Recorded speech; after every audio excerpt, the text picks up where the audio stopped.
Sunday morning cold, eyes on the score, touchdown dance ball, craving for more. Friends are calling, trades are on fire. Rookies falling, championship desire.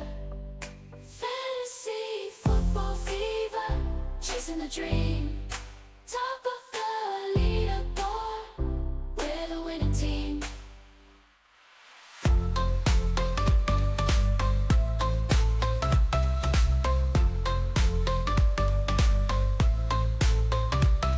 Welcome to the Fantasy Football Healers program. We are chasing the dream. Fantasy football. We are the winning teams. I'm your host, Dustin Brown, and with me today is Colton Palmer. You can find us at FF Healers and at FF Captain 22 on X. Also now on YouTube, just search FF Healers for shorts, podcast videos, and fantasy league related videos. Welcome in. Welcome in. We're back with the long intro. I love it. I missed it. It was definitely missed when it was gone for that one episode. So I'm happy it's back, you know? Today we are going to do the top 10 2025 rookie wide receivers. But first, there are some news and notes to go over.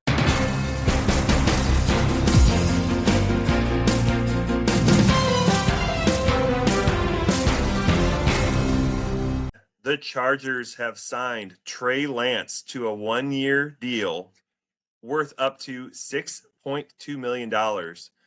Is Taylor Heineke on his way out? Is he on the block? I don't know why people keep signing Trey Lance, man. I don't get it. I don't understand it all.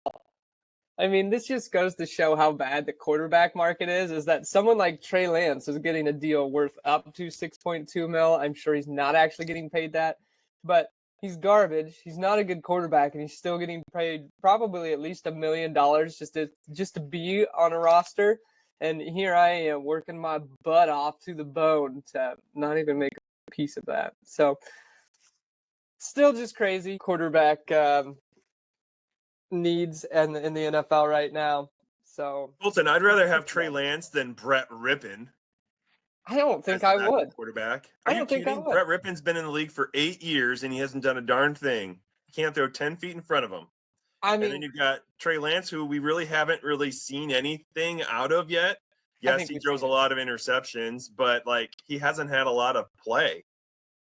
I think we've seen all we need to see of Trey Lance. I think all these teams that have now given him the chance to be on their roster, you had him on the 49ers and the Cowboys, and both teams were like, yeah, we'll let that go by.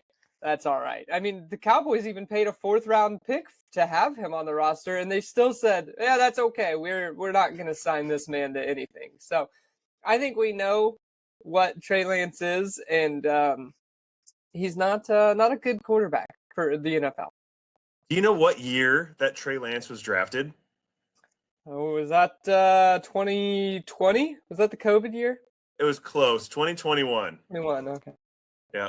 But speaking of Dallas paying a 4th-round pick, they decided to pay a 5th-round pick for Milton and a 7th-round pick to get Joe Milton as their backup behind Dak Prescott. I think it's a pretty good move. I like Joe Milton. He's got a cannon of an arm, and if he has at least an opportunity. We've seen the backup quarterback for the Cowboys get some playing time behind Dak over the last couple of years. Cooper Rush, he's shown to be a very productive backup quarterback in the league. I think Joe Milton could certainly do that as well. Jerry Jones is just my absolute complete enemy at this point. I don't think it's a bad move for the Cowboys. Joe Milton showed flashes that, he could be a capable quarterback. Everybody loved him in that last game there in New England. But it's just such an annoying move for people that own Joe Milton. There's all these quarterback needy teams where there's quarterback controversies and all this that he could have gone to and possibly, had a, potential competition to be a starter or, have some more playing time. Whereas here it is clear that Dak Prescott is the starter.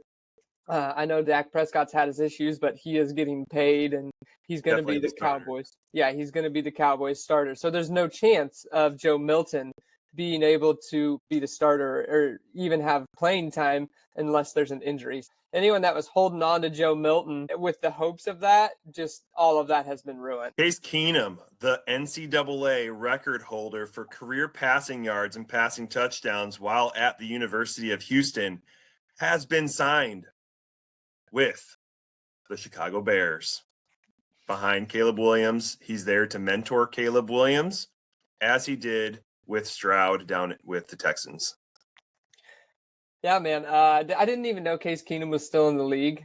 I keep kind of just forgetting that he exists. I just keep forgetting that because he's just kind of there. He hasn't played much, so it's just like, oh, Case Keenum's still in the league, and it just seems like so long ago that he was on the Vikings, just slinging it down to Stephon Diggs for the Miracle Minneapolis. Those were good times. I literally was very close to buying Super Bowl tickets before the championship game for the NFC when we played the Eagles, because I thought all we had to do is get past Nick Foles and the Eagles. Like, come on, we're going to the Super Bowl. It's either buy Super Bowl tickets, which would have been the first home game Super Bowl in NFL history, but history showed that it was actually Tampa Bay, and it was Tom Brady. Just what he needed was another record. But we fell just a little short. But I've got a garage instead of Super Bowl tickets, and I've got a flag that states in memory of the 2017 Minnesota Vikings. We were still working together when that was a thing, and I remember you saying that you were building a garage in memory of it. I thought it was the funniest story. I've told so many people that story. Yeah. But speaking of Stephon Diggs, he's also been signed, and yes, he is still in the league. He has signed a 3-year deal worth $69 million with $26 million guaranteed to be with the Patriots. I think it's a good landing spot for him. This isn't what I meant, New England. This isn't what I meant at all. I think it's a good spot. You have Stephon Diggs, although not the best culture guy. We've seen that with Buffalo, and we've seen that with the Vikings. But when healthy, he's a very skilled wide receiver, and they need to get pieces. They need to get pieces at the wide receiver position for the Patriots. He's still a skilled wide receiver. He is in his older years in the NFL now. So he's not as skilled as what he once was.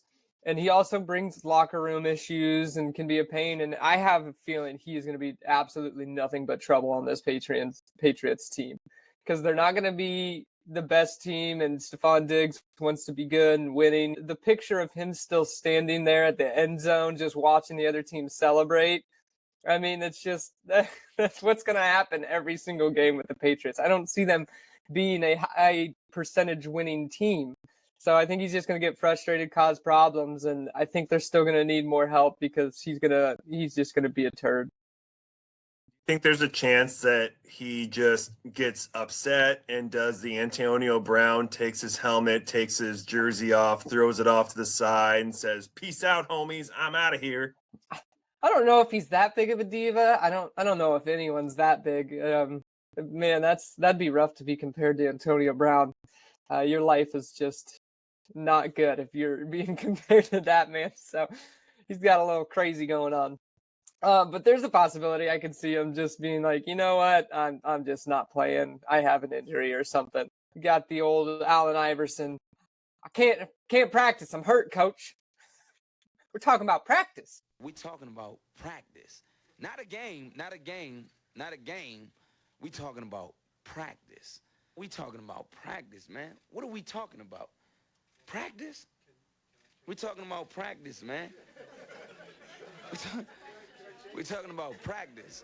We're talking about practice. We ain't talking about the game. We're talking about practice, man. Speaking of crazy, both Jamar Chase and Higgins have been signed for hundreds of millions of dollars worth of extension. T. Higgins, 4 years, $115 million extension, while Chase has a 4-year, $161 million extension with the Bengals. They're keeping the boys in town, and it's going to be Joe Burrow throwing to T. Higgins and Chase for the foreseeable future. And that means they're not going to be able to afford anybody else for this roster. I love it. I love it. I love it. I love it. I love it. That's all I can say, is because this is exactly what you want for fantasy football. You want a team to just go all in on the offense, not have any money left over for the defense. So the games are going to be 40-40, and they're just going to still be slinging the ball to T. Higgins and Jamar Chase. As a guy that went in on a lot of T. Higgins stocks a couple of years, like over the last 2 years, this is the best opportunity that I could have even have thought of and having with T. Higgins. You know, you wanted him to kind of go and be the one. At the same time, you didn't. I think this is the best case scenario for him. He gets to stay with Joe Burrow, who we know is a good, capable quarterback. He's not going to a team that's not going to be able to move the ball. He's going to be able to have the opportunity of scoring touchdowns. And in order to win games, we saw it happen at the end of the year last year. They had to just throw up 40-some points just to win games because the other team was right on their tail. So they're going to be slinging the ball around, and it's just absolutely amazing. Jamar Chase, we didn't really care. We knew he was going to get signed for a big deal. He's going to be good. He's awesome. He's top 2 wide receiver in the league. So that one, I mean, we saw coming, but T. Higgins staying and getting that bag, absolutely exciting. I think T. Higgins was playing for it last year, and they shown just enough. But I think don't they have like an injury like stipulation in his contract as well? Yeah, that was the next thing I was about to bring up. Is even better for T. Higgins owners is the fact that in his contract there is like a games played clause, so he gets paid per the games. So in order for him to get paid, he's got to be out on that field. And that's been the roller coaster we've seen with T. Higgins, and the frustration with owners is that, you know, he's doing awesome and then he gets hurt, and then he's awesome and then he's hurt, and then he's awesome and then he's hurt. And so hopefully with this in his contract now saying, hey, you got to play the games to get paid, hopefully this entices him to just get out there and stop playing this. Oh, I'm hurt. I'm good. I'm hurt. I'm good. So only time will tell, but still exciting. Higgins has been one of those players that you play him when he's healthy, but if he's even a little nicked up, he just doesn't play to where you're going to be getting the fantasy points. He could have like an ankle injury, and then he just kind of lollygags around even when he's in the game. And that's where I think his peaks and valleys have really hurt some individuals that start him in fantasy football. Going forward, we've got the Jets had a couple of signings. Did you hear? Oh, I heard. Tyler Johnson, he gets signed for the Jets, and Josh Reynolds is also now a Jet. Do you want me to say anything about this? Because I couldn't care less. I like Tyler Johnson when he was first drafted by the Bucks. I see in our notes here that you put a little bit of information about this. So I thought you would be excited, and I was like, okay, Justin.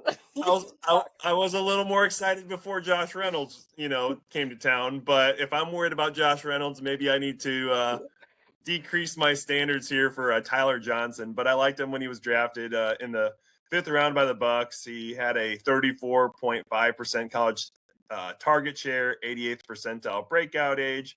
And now he finds himself as maybe the number 2 or number 3 option in the passing game for the Jets. I wrote it down basically because the Jets don't really have anybody else behind Garrett. Correct. And with Justin Fields in town, I mean, I think that's really about the only wide receiver I care about anyways, is we saw him hyper target DJ Moore when he was in Chicago, and it worked out great for DJ Moore. So hopefully, people, maybe you can go and get a discount actually on Garrett Wilson not with these signings because no one's afraid of those guys, but with the fact that people are down on the Jets and everything, maybe people won't kind of pick up on how much Justin Fields hyper-targeted Garrett Wilson. So just some things to throw in the back pocket and think about here. Well, once Justin Fields is benched, this might be a guy that you might be interested in. Zach Pascal, wide receiver, has now signed with the Giants, now behind neighbor Slayton. I thought it was going to be with Jameis Winston, but now it's with Russell Wilson. A little less exciting. Rondale Moore, he signed with the Vikings. Michael Gallup, you talked about guys that you thought were out of the league. Michael Gallup has signed with Washington. And then finally, Brandon Cooks has signed with the Saints. any of these guys spark your fancy? Never give up. Never surrender. Brandon Cooks has been a solid wide receiver when he was healthy. In Dallas, he was still a guy that you could plug in as a flex play. He's a flex option. I'm not sure how it's going to work out in New Orleans with Rashid Shaheed. He plays kind of like a similar style to Rashid Shaheed. So I'm kind of interested on how that's going to play out with the two of those guys. I like Shaheed a lot. So it's definitely interesting, and it sparks my interest, but it's nothing that I'm saying, hey, let's go out and buy Brandon Cooks here. But I think they're just kind of trying to pack on their wide receiver core, because we've seen Rashid was hurt last year. And you've got Chris Olave that played the concussion game and had too many. So I think they're just trying to pad their wide receiver room a little bit. So definitely a little bit of interest there, but everyone else, not really. I had to look back and see what Shaheed even went down with. It looks like he had a meniscus surgery around week 7. I don't know if he actually had the surgery at that time frame or not, but that's the same type of injury and surgery that led J.J. McCarthy to have a season-ending injury. The Saints really weren't doing all that much last year after the first couple games because they lost all their talent. And it was pretty easy just to say, hey, we're just going to shut them down for the season. I was wondering while you were talking whether Brandon Cooks is maybe just there as a signing to show maybe Shaheed isn't quite right yet. Yeah, that's definitely a possibility. Because like I said, they play similar, the speedy, deep ball kind of get open guy. So it's definitely interesting to see where they're at with Shaheed's recovery and how they're going to use the two of them. Well, Colton, that's all the news that I had. I'll save the tight end talk for next week when we talk the top 10 2025 rookie tight ends. But this week, first, we are talking about the 2025 wide receiver class of this year. And we are going to go just like we did last week. We'll go with our 10s, and then we'll work our way up to our number 1 wide receiver. Colton, how about you kick us off with your number 10? So my number 10 is a guy that's getting quite a bit of buzz, and I think he's higher on other boards, but he's got a variable on where everyone has him. Some people have him, as high as 8, and then others down to like the closer to 20s. But that's Jack Bech. Okay. Definitely an interesting name and an interesting guy. He plays. The thing I like about him is his effort is all out. My goodness, this man's got the dog in him. He fights for every single yard. He's a decent route runner and gets open. I mean, a lot of his tape shows that he's wide open sometimes, and it's just crazy. It's like, unfortunately, I couldn't get a lot of all 22 video on him, so I couldn't see his routes perfectly and how he's just getting wide open. But he seems to be a guy that's pretty intelligent, knows the field well, and is just able to get open. But just his effort and just that dog in him. And not to mention, when he was a true freshman at LSU, he was the main target there with names like Malik Neighbors and also, why can't I think of his name? Butte. Who? Butte? Keyshawn Butte? No. There was On the Jags. Butte for LSU? Yes, the guy on the Jags right now. Oh, BTJ? BTJ, thank you. I kept on wanting to say RDJ. Robert Downey Jr. is not out there catching balls on the field, man. BTJ. So with names like that on LSU, and he was the main target option as a true freshman, and then the year off he just kind of disappeared. So it's interesting to kind of know what happened there. If Malik Neighbors and BTJ just kind of overtook him and got better, or was there a change in the offense? I don't know, but as a true freshman, he dominated. So, and then disappeared. He then transferred schools to TCU, but it's just interesting to see. And I just like his tape. I think he's got the dog in him. I think he's got what it takes to be in the NFL. And I do like him. Well, and here's the thing too, Colton, like when he was with LSU, he wasn't a wide receiver. He was a tight end. And so when he transferred to TCU, he became a wide receiver. Yes, as a freshman, he did outproduce Butte and Neighbors and BTJ, just like you said, but he was actually the tight end. And he's got a strong frame. He's 6'2", 215 pounds. But he was kind of that tweener. As he became more dominant, as he went through college with TCU, he really developed well in the slot because the tight end and the slot really have similar route running. But while he was at the Senior Bowl, he showed that he could also play X. He had great volume. He had over 100 receptions. He has great hands. He doesn't really run very fast as far as a straight line. But did you see his gauntlet run? It was very smooth and very straight at the combine. And some other things that were really interesting about Jack Bech was that he was a red zone target and a possession receiver. And so Jack Bech, he is just outside my top 10. I actually had him as my number 12, but I really like him. I was very sad I couldn't squeeze him into my top 10. I squeezed him in because like I said, I love that when the players have that dog in him, and he's got it. And I just wanted to be able to bring his name up. So maybe I squeaked him up because of that.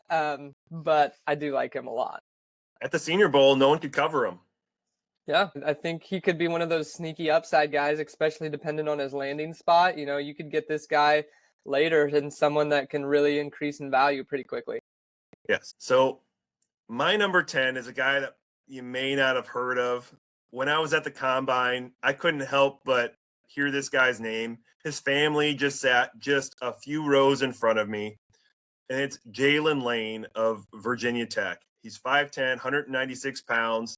He's a little bit of an older prospect. And generally when I'm looking at my wide receivers, I'm looking for, on draft day age, if they're 22 years and younger, they have a stronger hit rate in the NFL. So his age is a bit of a red flag for me. Being around that 6'2", 220 pounds, I really like that.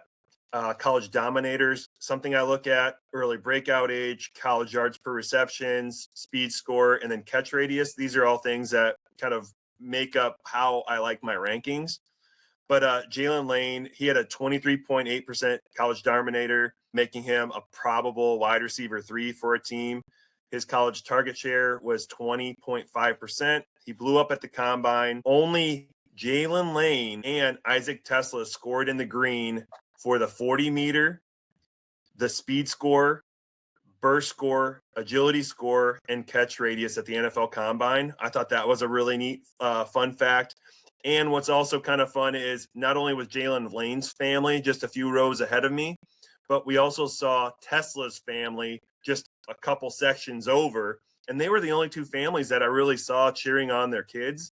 So I just felt like he has very good values. His family was believing in him. He's probably only projected in the fifth to seventh round in the NFL draft. So he's probably a day 3 candidate. But Lane, he scored a 71 in the next gen stats. And Lance Zierlein, again, had him kind of in that 5th, 6th round range as a backup wide receiver or a specialist. But he did play special teams. 1 year he had 580 yards on special teams and 406 yards on special teams. So that tells me that he's versatile and he's going to be active on game days. And Colton, let me ask you this. Do you know who the Virginia Tech quarterback was? Because I didn't. I had to look it up. Kyron Drones. And he only completed 136 passes of his 224 passes for 1,500 yards. 30% of the team's passing yards went to Jalen Lane, 466 yards this year. Only 10 touchdowns this year. 20% of them went to Jalen Lane. In 2023, there was a total of 17 touchdowns, and Jalen Lane had 35% of them. He had 6 of the 17, and he also had 27% of the team's passing yards in 2023. I'm not very high on the wide receiver class. I think there's some diamonds in the rough, but I had to bring Jalen Lane's name out here, and at my number 10, beating out Jack Bech as my number 12 to Jalen Lane as my number 10. Yeah, like you said, don't know much about him. I heard you talk about him when we were discussing your time at the combine and everything. So definitely an interesting guy. But with numbers like that and productivity, that's what we're searching for, I think, more in this draft class. Is there's not a lot of guys that are, and like past drafts, you've had the guys that this guy's good. This is the guy. We got the top dogs here. And in this draft class, it's not like it's not they're bad. it's hard to find the guy that's like, oh, this guy is amazing. He is for sure 100% going to be the guy. He's good. This draft class is saying, hey, maybe we can find a few diamonds in the rough here. They're all kind of just that middling guy. Any one of these guys could be the kind of guy that blows up in the NFL. I'm not saying any of these guys are bad. It's just so much harder for this one because they're all just kind of there and you see the potential. You're just trying to find the couple of guys that are going to bust out. And so taking shots on somebody that you could probably get undrafted or the 4th round, definitely an interesting guy to keep an eye out for. Colton, I'm picking this guy up undrafted in rookie drafts. I'm not drafting him. I'll just pick him up, scoop him up, especially if I'm a team that's just kind of meddling. He's an easy guy just to stash. Again, the hit rate for a guy like Jalen Lane is probably going to be pretty low. 23.9 years old, going to be almost 24 years old when he gets drafted. Like, the likelihood that he's going to like blow up your fantasy football league is, probably slight. But he is a name that I want everyone to know, and I'm pretty excited for him. And I hope that he, can get some pretty good draft capital. Yeah. Your number 9? So my number 9 is Jalen Royals out of Utah State. Well, apparently I've got a thing for the guys that have an interesting 2023 season. That's my theme of this year's draft. But Utah State blew up in 2023. Had 71 receptions for 1,080 yards, 15 touchdowns. Got injured in the 2024 season, so he had 55 receptions for 834 yards prior to exiting the season. He's just in his tape. He just runs very fluid routes, but what he does after he catches the ball is really what drew my eye to it. I mean, he is explosive. As soon as the ball's in his hands, he gets up to top speed very quickly. He's able to make a one cut and he's just gone. And he's just so hard to bring down because he is just so shifty and shaky after his catch. And that is what a lot of these NFL teams are kind of looking for, is the guys that can make a big plays after the catch, just be explosive. So I think he has a lot of sneaky, interesting upside to him just because he fits today's NFL, be able to get the ball in his hand, let him do something in open space. Some of those, like a lot of these teams like these quick little screen passes. And if he's able to get one in his hands and just make a move real fast and get in open space, I think it's going to be super hard to stop him just because he is so shifty. So I like him a lot, and making it there at my number 9. Jalen Royals is my number 8, so I'm right there with you. I like his profile. There's a lot of people that have compared him with Debo-esque, type of comp. And, when I hear that comp, it kind of throws up a little bit of red flags because a lot of times those Debo-esque type of comps generally don't work out in the NFL. I was watching, some of his play. He was injured this past year, but when he killed it the last 3 games of the season, when he was at the Senior Bowl, he was only at 80%, and he was one of the few wide receivers that could win on press coverage. I just think that he's probably more of like a Victor Cruz type of player. You were saying like how he's smooth with his route running. He did have a high college dominator rating at 38.8%. That's the 80th percentile at the wide receiver. College target share, he was in the 97th percentile for the wide receiver position. And then, we look at some of his athleticism, speed score, 86th percentile, and the 40 time, he was 88th percentile with a 4.42. So I really like Jalen Royals. He's 22. He's in that 5'11", 210, seems to be what the NFL is looking for. And I made the comment, I think a couple shows back about the 49ers potentially targeting Jalen Royals to take on that Debo role, even though he's not a Debo player, in my opinion. Then my number 9 is actually a lot of people's number 1, maybe number 2 or number 3 wide receiver. And that's Matthew Golden of Texas. And I'm not as high on him as other people are, although he wasn't as productive with Houston, but last year Bond was supposed to be the guy with Texas, and it was actually Golden who prevailed for the Longhorns. He did have a great playoffs run. Golden had shown the speed to get vertical and, was a scoring threat. And in 2024, Golden had 58 catches for 987 yards and 9 touchdowns. Golden again outshadowed Bond with the 40 time, with getting the 4.29 at the combine, fastest for the wide receivers. There's a lot of NFL teams that are looking for speed. Speed is going to get this guy drafted day one. And Golden feels like the traditional speedster and field stretcher for the NFL. And that's not the type of player that I generally look for in Dynasty. And I do not think that he is Xavier Worthy. There was a lot of people thinking that he was the Xavier Worthy predecessor because Xavier ended up getting drafted. The Texas Longhorns, they brought Golden in to potentially play that role. I just think of Golden more as a speedster, which compared to Xavier Worthy, I thought was a lot more versatile. Yeah, I don't have him much higher than you. So we'll get to him in a second. For me, I could see his role being an absolute field stretcher, which makes me nervous. You have guys that absolutely work out as field stretchers. You know, we were talking about Rashid Shaheed earlier. He's seen as a field stretcher because he's so quick and gets open. But, you know, him and Derek Carr have actually created this wild relationship where they have a good connection. You know, they get that deep ball, you know, typically once a game, which is okay for fantasy. You're butt puckering until you get that one big play, because most of the time it's reading a big old goose egg until you do get that play.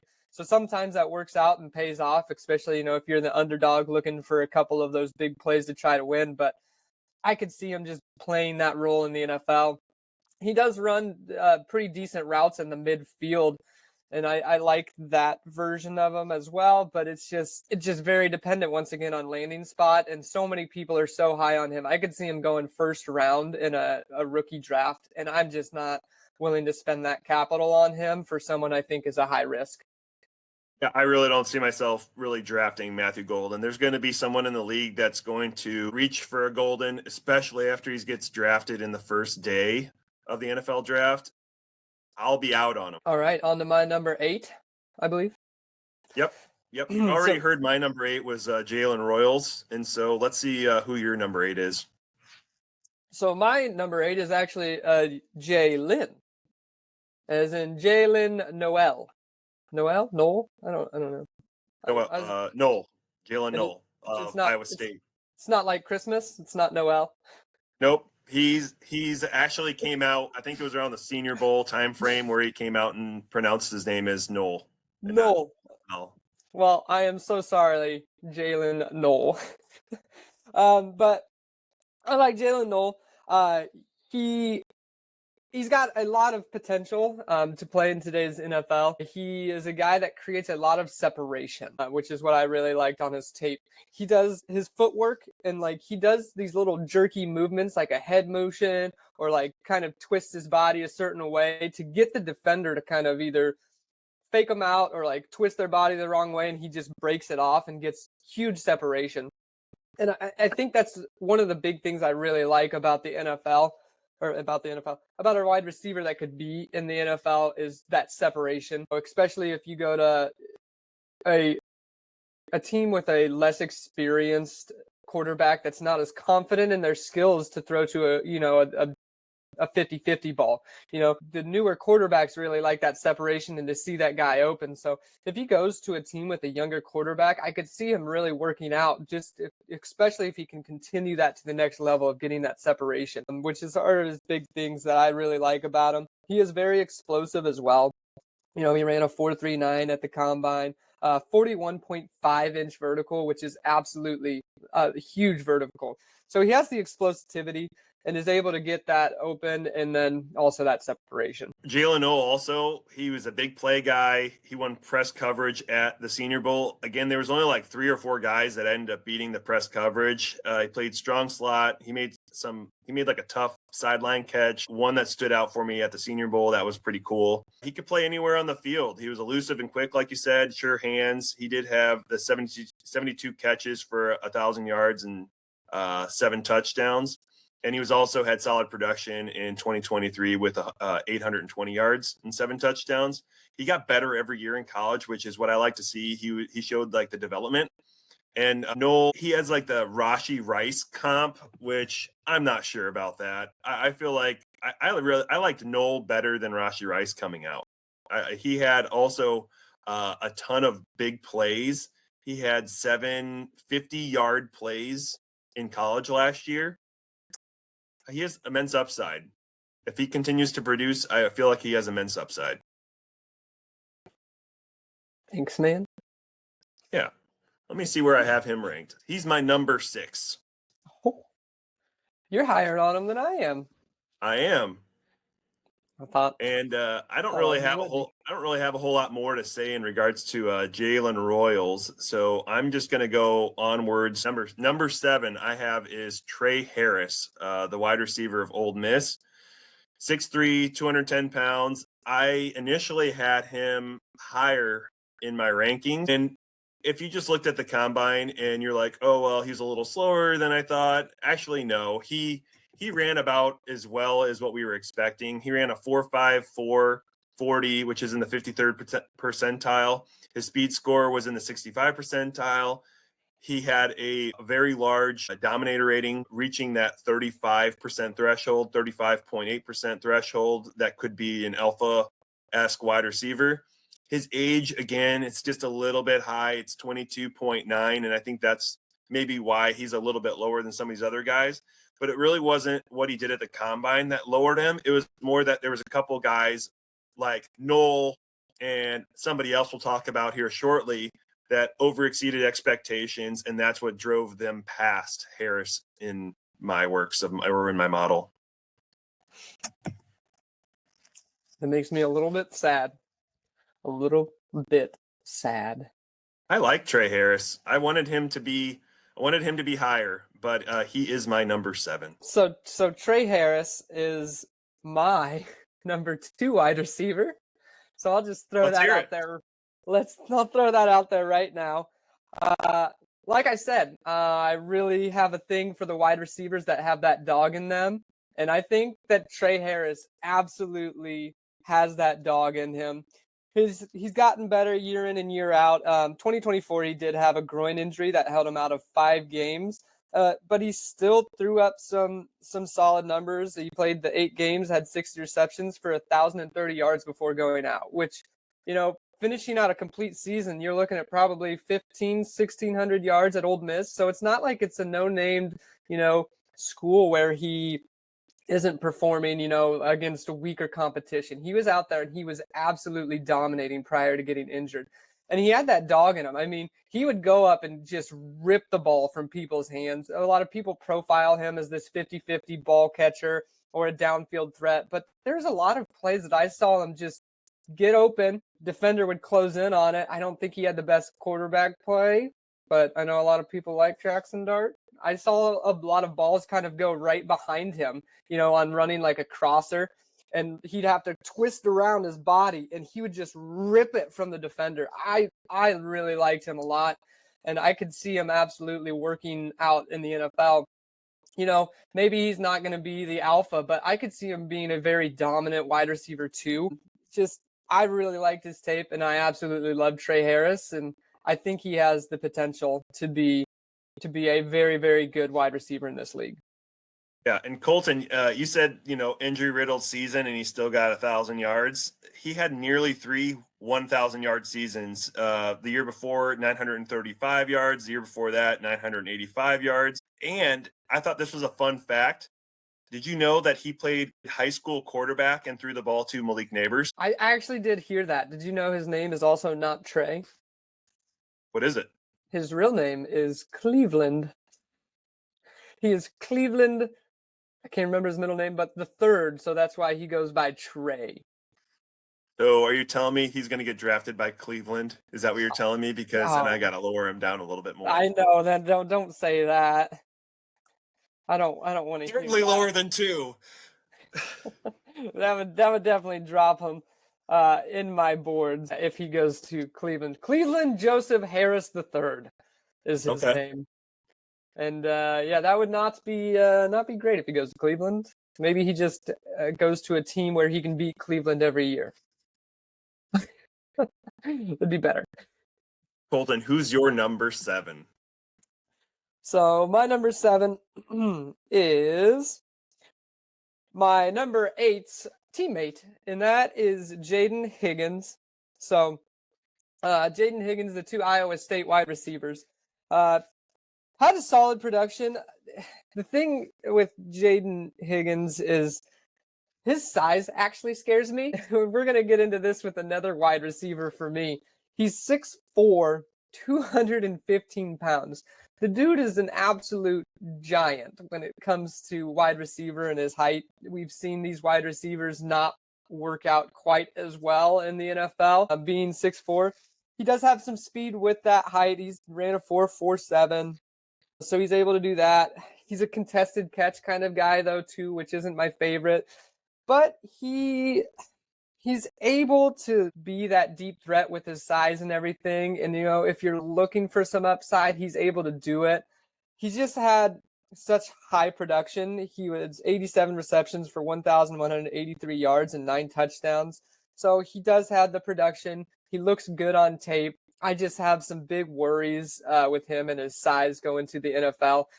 These 6'4" wide receivers just don't get it done sometimes.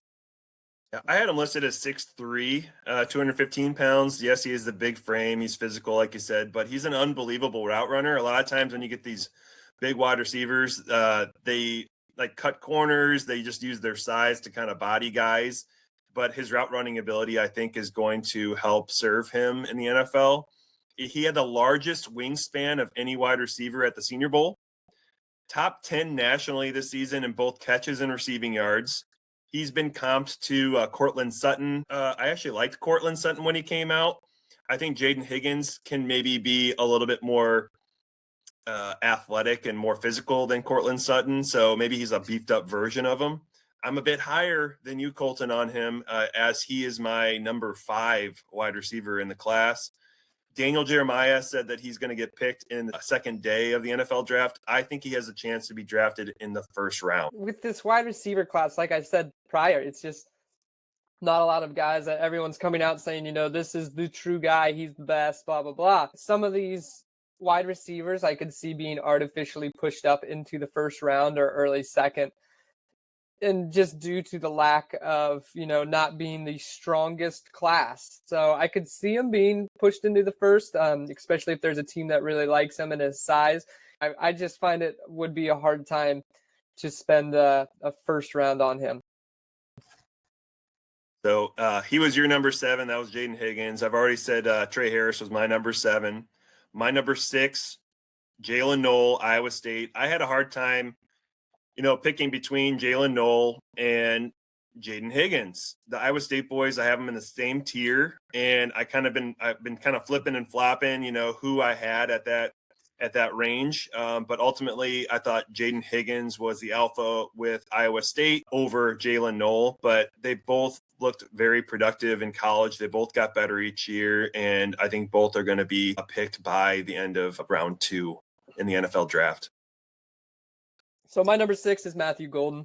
I told you I didn't have him much higher than you, 2 spots ahead, I believe. So I like Golden's tape. I think he got extremely artificially boosted with his combine performance, running that 4.29 40 speed, which I've learned after doing this for so long. I used to love the 40. I would see, oh man, he can run so fast. I've learned to just kind of brush that aside, and I do not care about it anymore. I don't try to artificially boost guys just because their 40 was fast. So what? They can run in a straight line quickly in underwear. That's my big thing. So I think he's a fine wide receiver. I think he's a fine, guy that could stretch the field like we talked about. But the fact that he's being so highly boosted by people just because of that 40 speed is why I'm kind of got him here sitting at 6. And you need a quarterback. I mean, he has to have the landing spot. If he doesn't have a quarterback that can throw the deep ball, it's going to completely destroy Matthew Golden's opportunity. You also need a quarterback that's not afraid to throw in tight windows, which that's getting less and less likely in the NFL. There's so many quarterbacks that just hold the ball, and they're afraid to throw into an area where there's multiple defenders. And I think that's really going to hurt Matthew Golden coming into the NFL.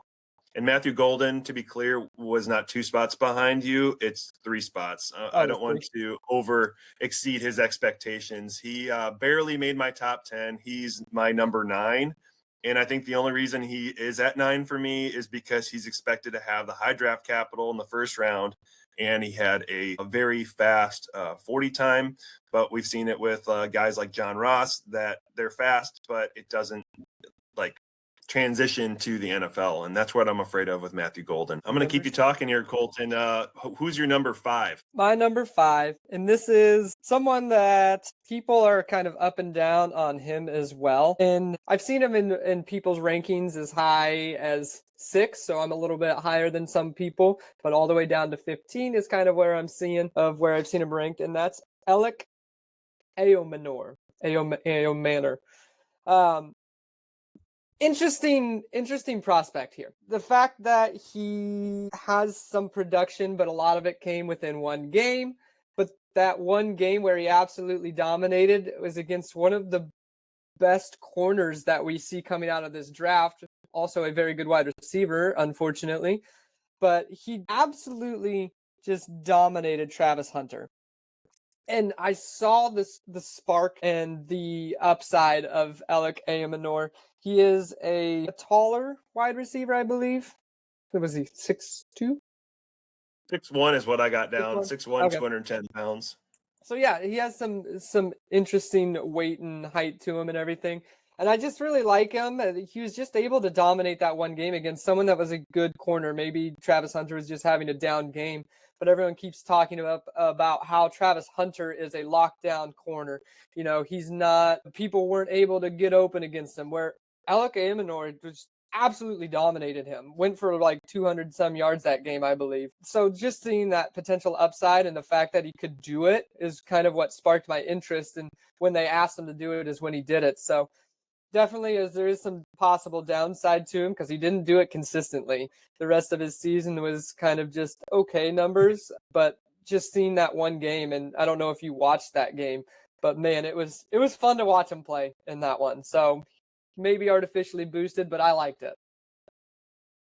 Well, Colton, Alec Ayomanor is my number 3 wide receiver. He seemed to check the boxes for me. He's going to be drafted under that 22-year-old threshold.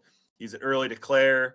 His hand size was massive. He had 10-inch mitts, 40.1% dominator rating. That's 83rd percentile for wide receivers, showing that he could be an alpha in the league. 90th percentile college target share at the wide receiver position. There were some questions about his athleticism. Prior to the combine, there was people comping him to Allen Robinson, but after the combine, he's now like a juiced up Khalil Shakir comp. And Colton, you know how much I like Shakir.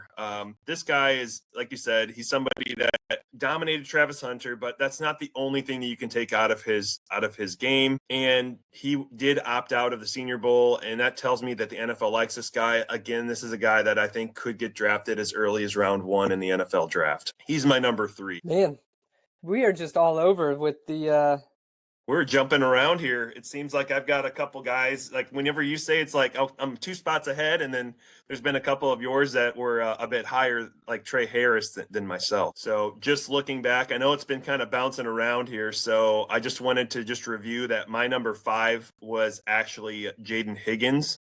And we just got done talking about your number 5. That's Alec Ayomanor, my number 3. But I'm going to jump forward to number 4. And there was a lot of people that had this guy as the number 1 wide receiver in this year's draft. Not even close, but he's actually my number 4. He did fit the bill in regards to going to be drafted under that 22-year-old threshold. He had huge mitts also, 10-inch hands, but his build, 6 foot, 5 inches tall, that's a little scary for me, kind of like you were a bit scared off with Jaden Higgins. He is an early declare. He had a 44.4% dominator rating, 91st percentile at the wide receiver position. College target share, he was in the 92 percentile at the wide receiver position. His breakout age was very young at 19.4 years old. His speed score was also 89th percentile. It's just that with Tet McMillan, there's just something about him that just kind of throws me off. He did not play well against corners that were good, such as Travis Hunter, only 30 yards. He was not a good separator, but there was one other thing that just came out recently, and I'm pretty sure that you know because I think I sent it to you. I don't like to watch film. Only watching film with the wide receiver room, I don't like to do it by myself, is what McMillan says, which means that I feel like he would be a good fit maybe for Arizona with Kyler Murray, because we know that he doesn't like to watch film either. He'd rather go play Call of Duty. I've comped McMillan to N'Keal Harry many times on this podcast, and I'm going to stick by it.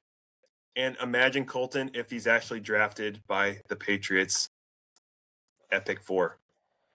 Oh man, they could do it too. Yeah, what you said and where we align is perfect because I also have him sitting here at number 4. Ted McMillan to me is someone that has such a wide range of his potential outcome. You know, you could be absolutely getting Drake London, who's taken time in the NFL to finally emerge, and who knows if that was just artificially created because him and Penix were together for that last game, and he was like, you know, I can trust this guy. I'll just sling it to him so everybody's hanging on to that. So we'll see still if Drake London is going to be that guy. You could absolutely have that, but you could, like you said, have N'Keal Harry. You know, this guy that everybody is on because of his size and everything. But he doesn't run the greatest of routes. He doesn't get a lot of separation. His quarterback, I will say, was absolutely awful at Arizona. My goodness. You know, it did come out that he went to Arizona to remain with 2 of his buddies. So good for him for sticking to it and staying there with them. I believe the quarterback was one of his good buddies in high school or something. And that's kind of why he remained there. But it was terrible quarterback play. So maybe that is dragging him down for me a little bit. And you can see it in the tape. But when he was pressed, that was my big thing. If he was pressed, like you said, he got shut down. Travis Hunter shut him down. He was pressed. He couldn't get that separation. He doesn't have a burst off the line. It isn't able to. So it was a lot of relying on that 50-50 jump ball. And it just doesn't work in the NFL anymore. It doesn't work in the NFL anymore. I mean, he has the size, of course, but it's not going to be a guaranteed thing. I mean, look at Keon Coleman. Everybody had high hopes. He was that 50-50 ball guy, and he just didn't. Not me. It's not working out. It's not working out.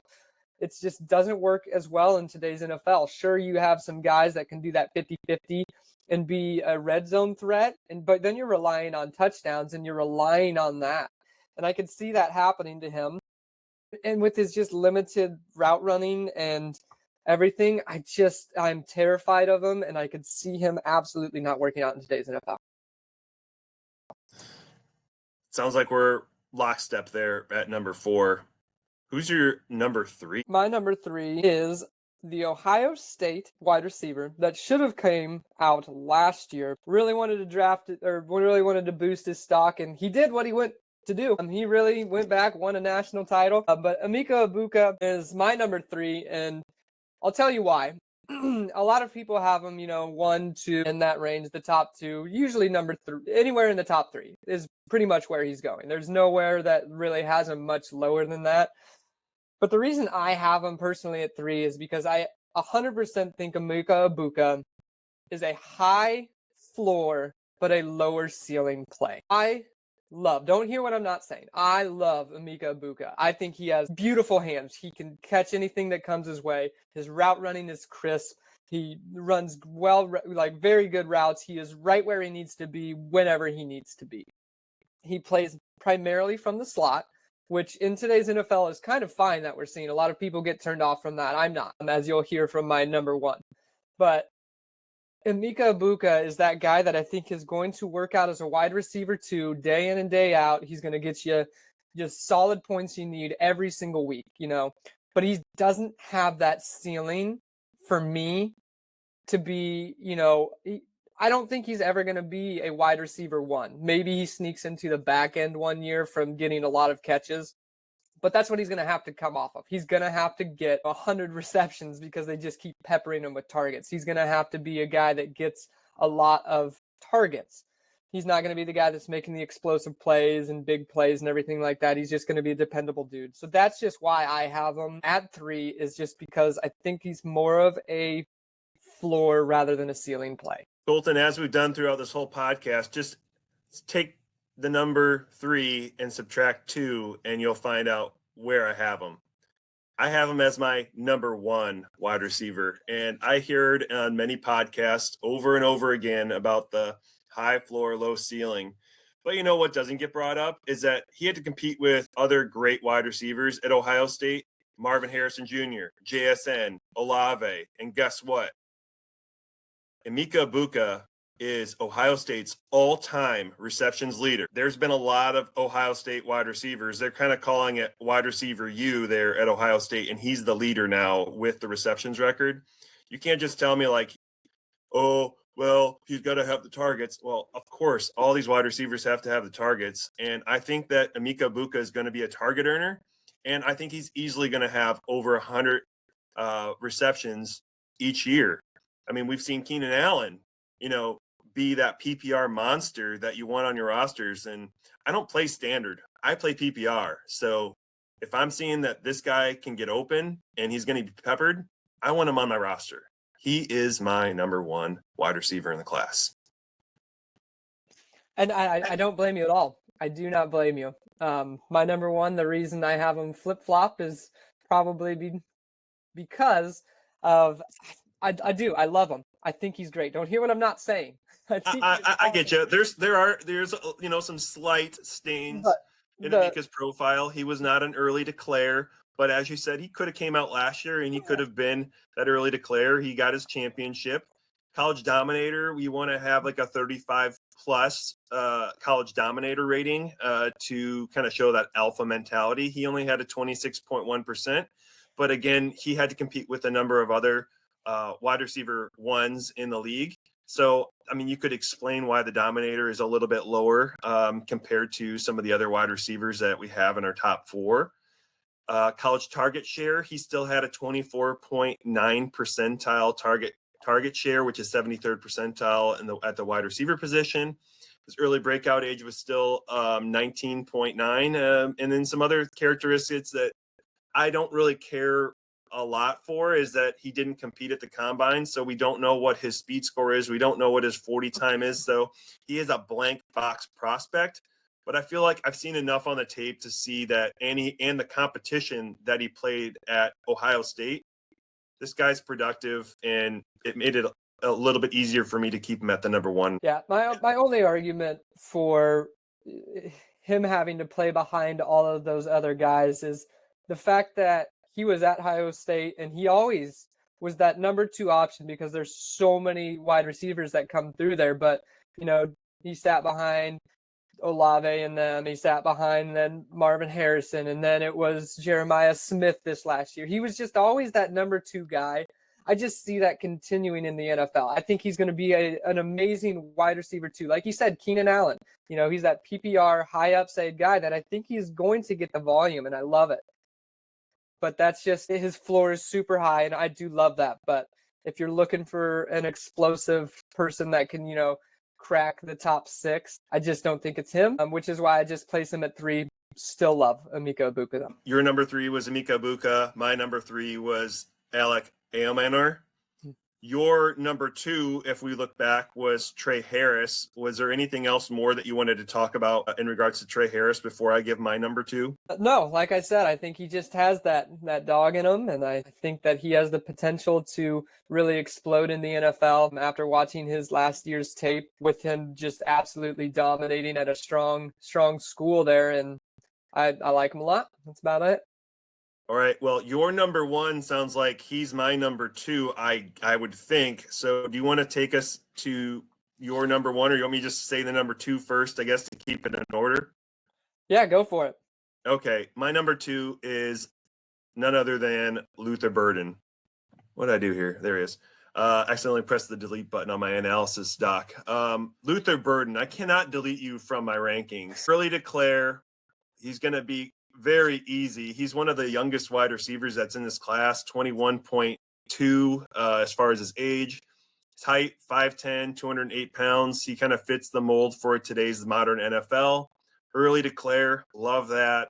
Dominator rating, 74th percentile for the wide receiver position, 80th percentile college target share at the wide receiver position, and breakout age, he was 18.7 years old when he broke out. That's 94th percentile. And then there were some questions about, well, how fast is he? What's his speed score? He ran a 4.41 40 at the combine, 90th percentile for his height and weight. Speed score 107.4, that's 88th percentile. So he seems to have it all. There's one knock that I have on his profile. There was some concerns about his little hands. He's got 8.5-inch hands, but the man was productive in college. And there was also a drop off between 2 years ago with over 1,200 yards compared to only 600 yards this year. And I think that just goes back to the poor quarterback play that Missouri had. I love this guy. He has got playmaking speed. He has advanced route running. And when I'm looking for a wide receiver, I want somebody that can play all over the field. And I feel like Luther Burden can do that. So that's why I got him as high as I have him at my number 2. And it sounds like maybe your number 1? 100% my number 1. And I went into his film as an absolute pessimist. I said, there's no way that this guy's going to work out.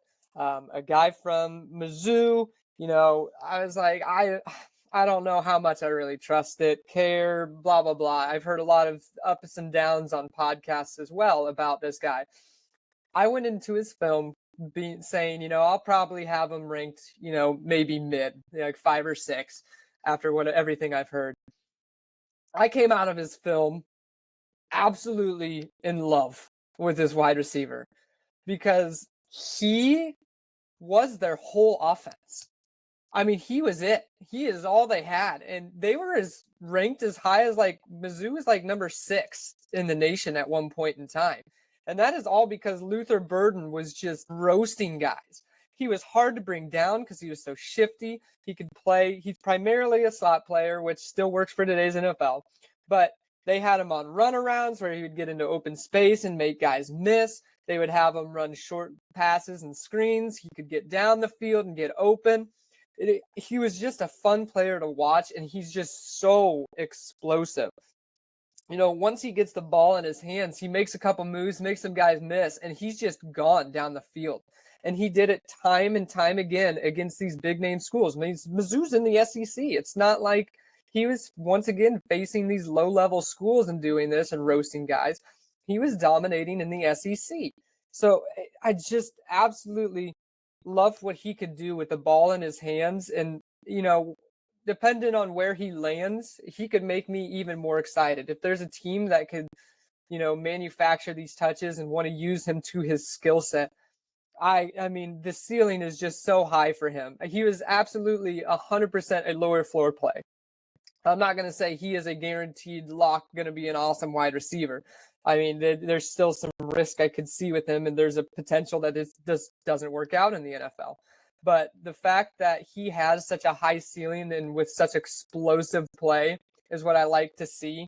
And that's kind of the guy I'm looking for if I'm going to invest a first round into someone. He feels like an explosive Jarvis Landry.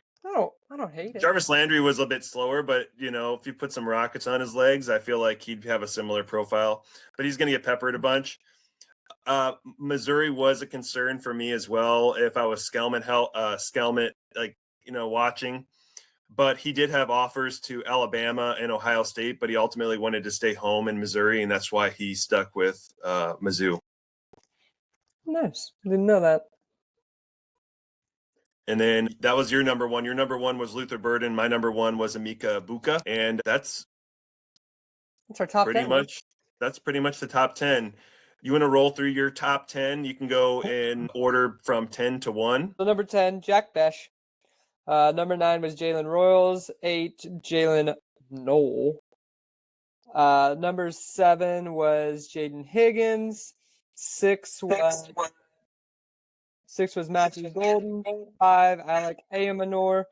4 was Ted McMillan. 3, Emeka Egbuka. 2, Trey Harris. And number 1 is Luther Burden. Also, what a name. Yeah. What a name, man.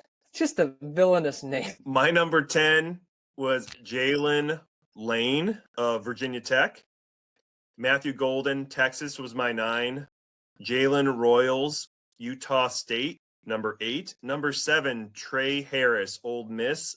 6, Jalen Knoll, Iowa State. Number 5, Jaden Higgins, Iowa State.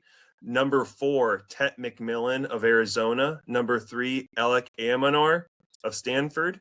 Number 2, Luther Burden of Missouri. And my number 1 was Emeka Ibuka, Ohio State. And I think there's going to be some questions here, Colton, why we didn't have Travis Hunter in our top 10. Oh, Why is that? you know, I thought about touching on that, and that's the fact that teams are cornerback needy as well as wide receiver needy. And I don't think he's going to be able to play both ways for his whole entire life, his whole career. I think there's going to be some manufactured packages, some manufactured things where he comes over and plays wide receiver. I just don't see him playing full time. And he is a lockdown corner. He's, being talked about as the best corner in this draft class. And this is a pretty heavily defensive draft class too. And so him being talked about that way, I just see a team drafting him and using him more corner and then just piecing him into an offense, not making him the full offense. If he were to come out as just a wide receiver, if he said, hey, I want to play wide receiver, I don't want to be corner or play both ways, he probably would have been my number 1. Honestly, he's incredible. He has untouched body movement. He has such great body control. He runs very incredible routes. And I think that's all due to him being a corner as well. He knows how these guys think. He knows how they operate. He's a very, very smart, intelligent man. And I would love him to come out and just say, hey, I'm going to be a wide receiver. But he's not going to do that. He wants to play both ways. And in the NFL, that's going to be so incredibly difficult to trust somebody. If in the where he's going to be taken, he's been, in all my mocks that I've done, he's been taken around 6 or 7. And there's just so many other guys I would much rather have there that I know have safety and will be playing offense. I mean, he could absolutely not be play offense for a whole game. And you just started somebody that's not even going to get a touch. So that is the reason I don't have him in my top 10. I really wish he was just a wide receiver because I would love him, but I just can't trust it. Him not to be a corner. When you say round 6 or 7, do you mean, is that for startup? No, not round. No, 6 or 7 overall. Oh, okay. Yeah, in the Gotcha. mocks, I've been seeing him go pick 6 or 7, not round 6 or 7. I'd take a shot on him at that point. Okay. I just wanted to make sure. No, in a rookie draft, I've been seeing him go roughly in that early mid portions, and it's just I can't spend a first round pick on someone that I don't even know is going to play offense. And Travis Hunter, I think we talked about it maybe last show or maybe it was the show before that. Like, if he gives you that Darius Slayton wide receiver numbers, are you going to be happy that you drafted Travis Hunter in the first round of your rookie drafts? Probably not. And what could be ironic is he could be drafted with the Giants, and then you could really see whether he outproduces Darius Slayton or not. Gosh, the Giants will just ruin him. But Travis Hunter, I think if he was a wide receiver and only a wide receiver, I think he'd be closer to comps like Malik Neighbors and Justin Jefferson. But I think the NFL values the corner position more. And I think that's why his draft capital is going to be as high as it's going to be in this year's NFL draft. Colton, finally, do you have a sleeper wide receiver or one last wide receiver that you'd like to touch on before we end the show? Not much of a sleeper. He's a lot of people's, 10 to 19 range, so not terrible, is where I've kind of been seeing him.